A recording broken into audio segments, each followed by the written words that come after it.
Hello, everyone, and welcome back. Now, today we're going to be talking about the Canadian banks. So, I'm excited. I hope you're excited as well. They are an extremely popular investment vehicle, and we're going to be taking a look at one of the most popular fund to hold them today. It is ZEB, the BMO's answer to the exposure to the Canadian banks. It's an equal weight bank index.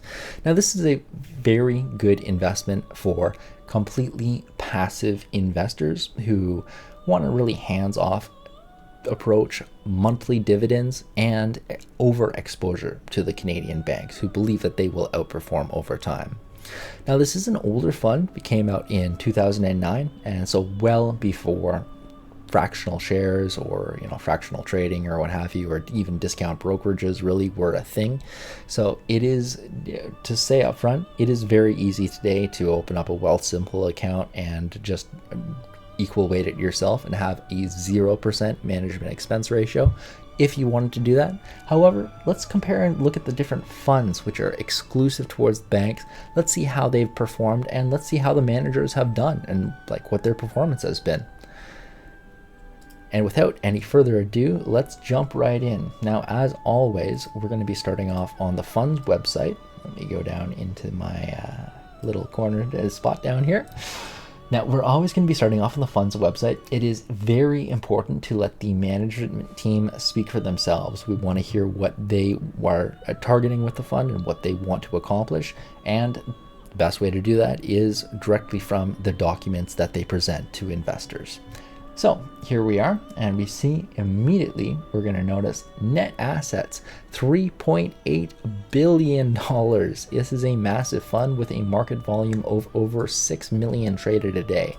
So this is going to be one for, I'm going to say, a lot of institutional investors going to be trading this, but it's also an exceedingly popular fund for passive investors. And why not? It pays out a dividend of 4.8% with a monthly distribution and a management expense ratio, which is affordable. It is, so 28 basis points is getting a little bit up there, considering this fund is only going to have 6 different holdings with the banks, maybe a little bit of cash inside of there. But, it is, once again, a passive way of doing it, and a very good, affordable investment solution compared to a lot of the other funds out there who do something comparable, and they give it a risk rating of medium. Makes sense. Now, the portfolio strategy, here's as they describe it. This is going to be super straightforward. So ZEB, to the extent possible, the performance of the solo active equal weight Canada Banks Index, net of expenses. So easy. They just want the 6 banks in equal proportions. Beautiful. Love it. Simple. Straightforward. Let's keep looking.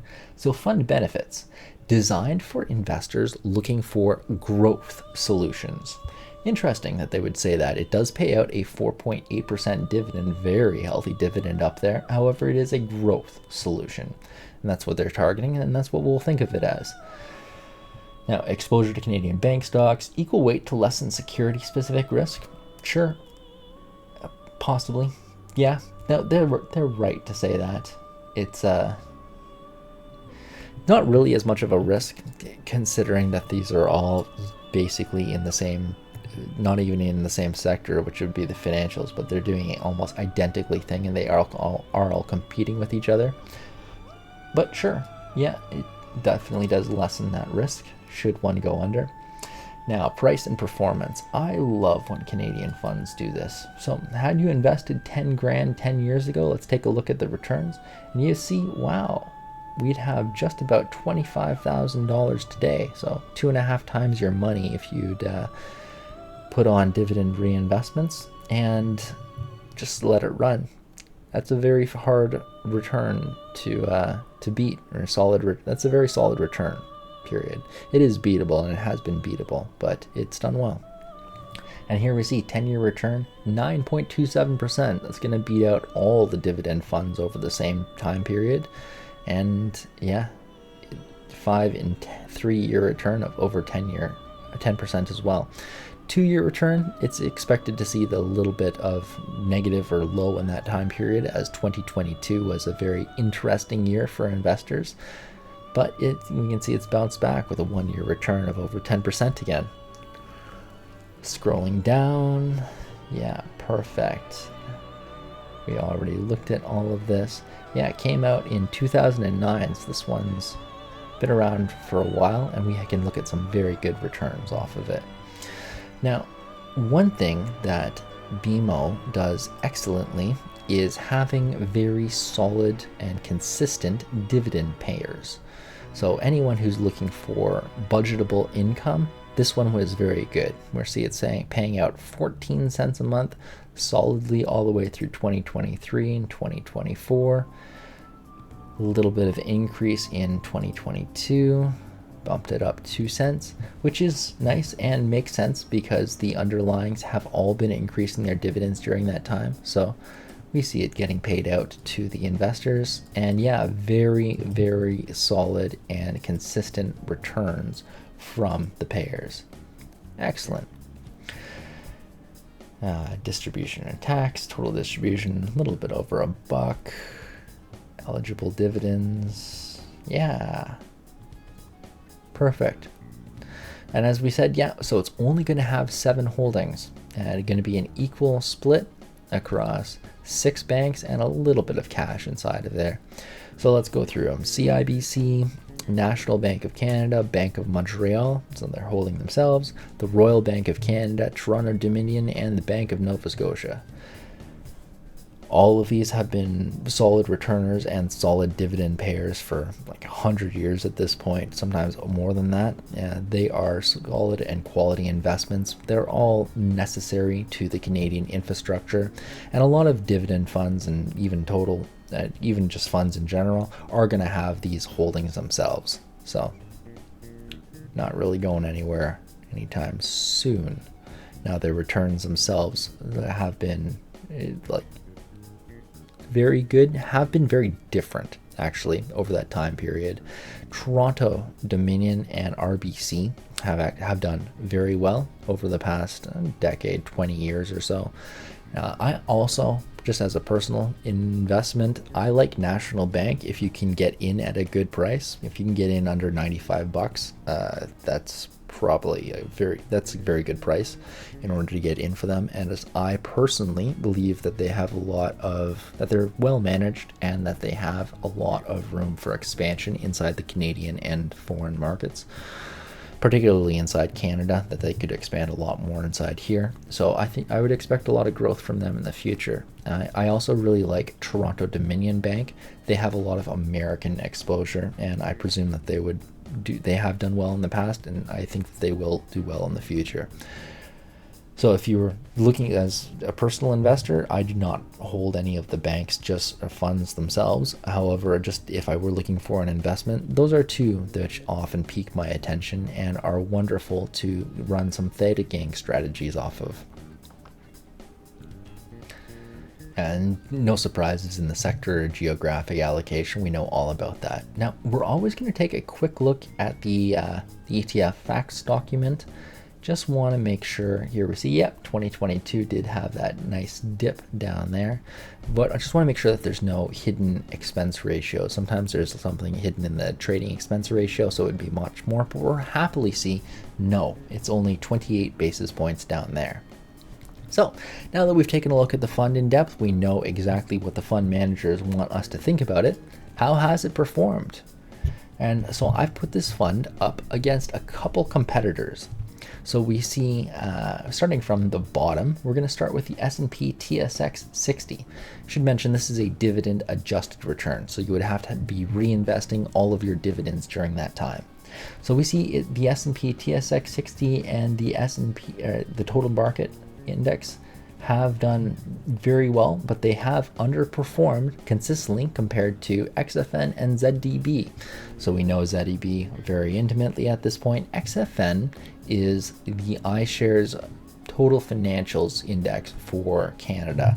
So if you want to have life insurance companies, lending companies, and other financial companies inside of there as well, we see that the banks have outperformed over that time period. And way up at the top, we see SBC.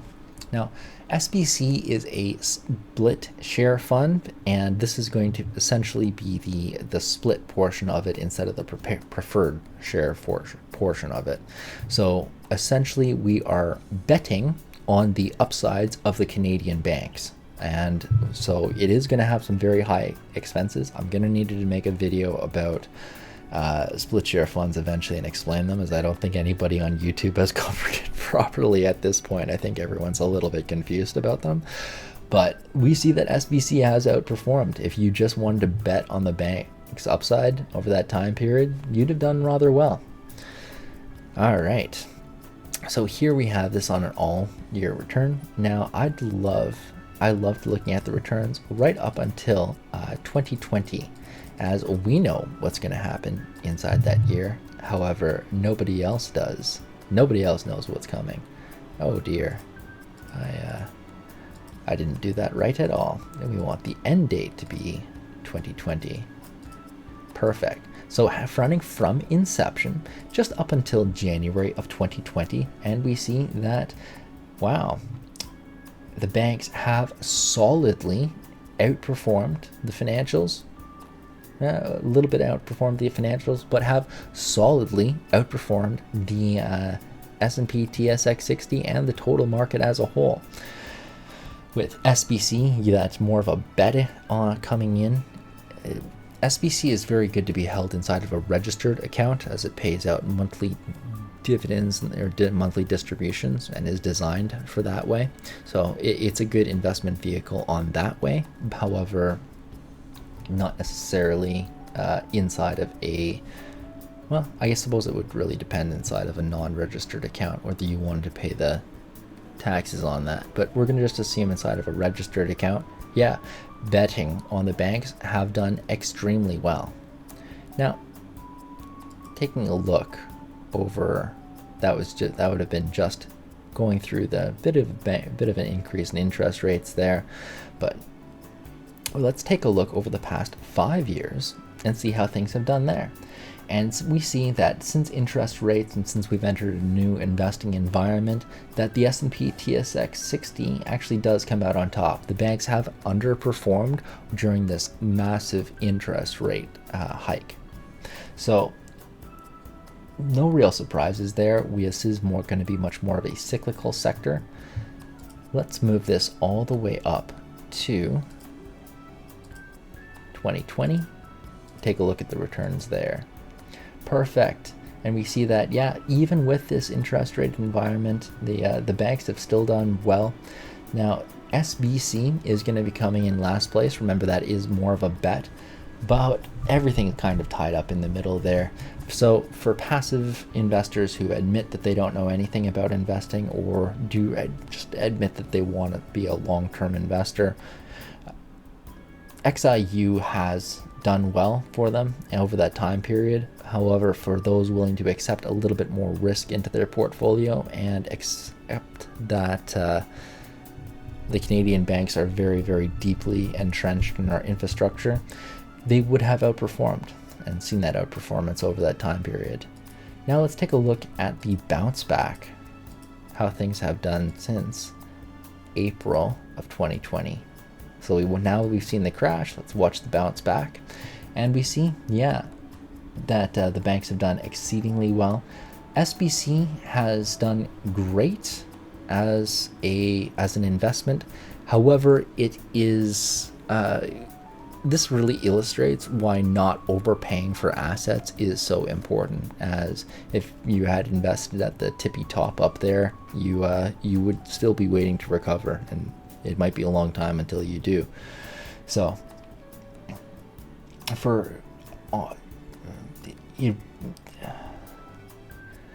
my biggest takeaway from this would be for completely passive investors who are hands-off and have their investing set up on autopilot, XIC or XIU would be better outperformers.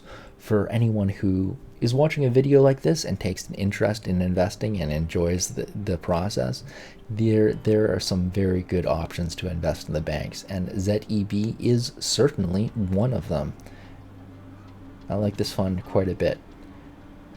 and I would expect it to outperform in the future as well. Now, let's go off. I just want to take a look at the 15-year, wow, return, so we can actually take a look at the stock price, and we see, yeah, massive stock increase during that time, starting off at what, 15 bucks a share, 14, something like that, all the way up. It had you even been buying at the top price up there, it wouldn't have taken, you know, that long. We're looking at what, 2 years to recover from those to the share price where it was, and from there you're still collecting dividends the entire time, well over 4%. Even looking at that March 2020, yeah, it remained flat for quite some time in there, but you are getting those dividends. You're able to lower your cost basis and bounce back of a little under a year from the 2020 excitement. Yeah, this is a solid fund for passive investors, as well as for institutional investors and traders. Finally, I just like to take a look at what other people are saying about this on Yahoo Finance. Sometimes they have some interesting conversations going on here. So TWF Incorporated, sorting by the top comments, TWF says safe 5.1% dividend yield right now. There will be significant upside to this coming out the other side of this recession in a year or two. It could be 30% higher, so for that reason and the fact that it increases dividends regularly, I'm going to be putting a significant amount of my money into this ETF. It has a very long proven track record. I've done a ton of research on it, and I think it's a long term, it's a real winner. I'd agree. Yeah, I would have to agree with you. I think that if you are a long-term investor who enjoys getting dividends, enjoys getting paid out dividends, and are looking to budget, that this is one of the best funds out there available. I did an analysis on Portfolio Visualizer, and it seems ZEB is probably your best overall ETF, even better than most stocks for growth, at least with dividend payers. Yeah, I'd have to agree. The banks have outperformed significantly. That's why they make up such a large part of almost all indexes. Has an average CAGR of 9.88, including dividends over the last 12 years. Hard to find anything that beat that, even if you get something like ZWB. ZWB, which would be a covered call fund instead, that pays a higher yield, you still end up with much lower stock price, so you're better off to buy ZEB and take it. Yeah, I completely agree. So if you're looking for total return, then ZEB is going to be a long-term winner. If you are looking for current income and consistent steady income, and you need higher amounts of income today, then ZWB would be a good option for you. Any covered call option would be a good option for you. However, covered calls kill your returns in a long-term fund or for long-term investors. General Aladdin says, receiving less mention this week were Canadian banks. Like the U.S. banks, their prices mostly fell, but their names weren't mentioned in the media as much as U.S. banks. The big Canadian banks offer stability. Last 123 years, there were 3 major U.S. banking crises. Canada didn't experience a single one in the same time period. Yep, probably due to the regulations that we have in place, as well as we have much fewer banks in Canada. They have like thousands in America. When the Bank of Canada finally announces rate cuts within the next year or so, expect this to be back at all-time highs. Yep, you're going to see a big rebound in a lot of the banking sector as soon as there are interest rates cut and people begin looking for yield else in other places. Has anyone checked out similar HBNK by Horizons that doesn't kick in until next year? HBNK. That sounds familiar. I want to say it's a newer ETF though. Yeah. One of the reasons I don't think I'm looking at this is just because it hasn't been around for long enough. Yeah, inception date was only in July 5th of 2023. It certainly hasn't been running long enough to compare anything against. Now, The annualized growth rate of dividends. Wait, what are you saying? Horizon's equal weight bank index. Yeah, okay, so Horizons also has an option to it. No real surprise there. Management expense ratio, 0%. You know what, just for funsies, let's put this up against HBNK and see how it's done. It's not really gonna, not even a year yet. Yeesh. Let's go into August of 2023. I don't like, it's only a couple months, but let's see how it's done. Oh, would you look at that? It's underperformed.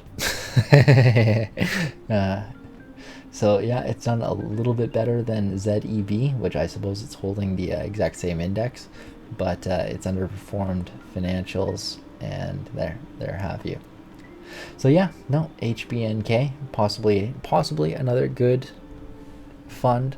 We'll have to make sure that they don't change anything around. Funds need to be at least 1 year old before looking at their returns and seeing how things are going.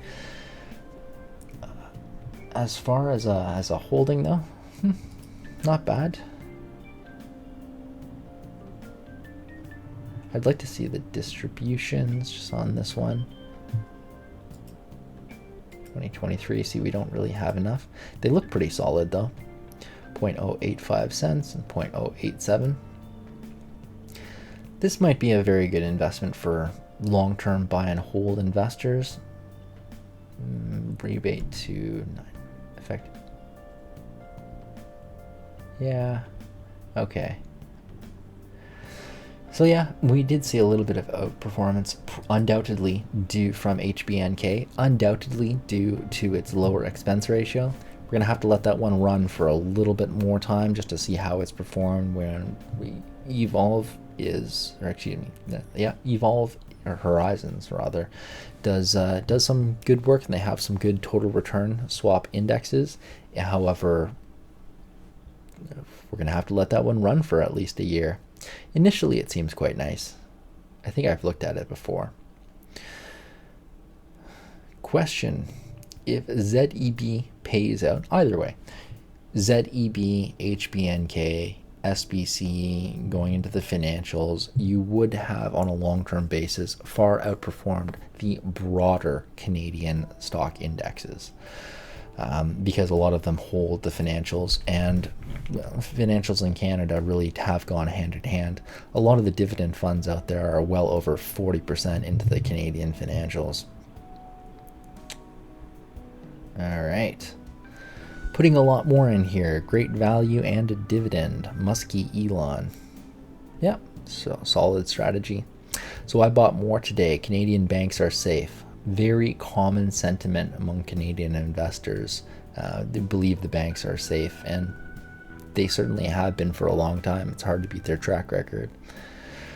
All right, so on that note, today we've looked at the banks, Canadian banks, and a couple different ways of holding them inside of your account.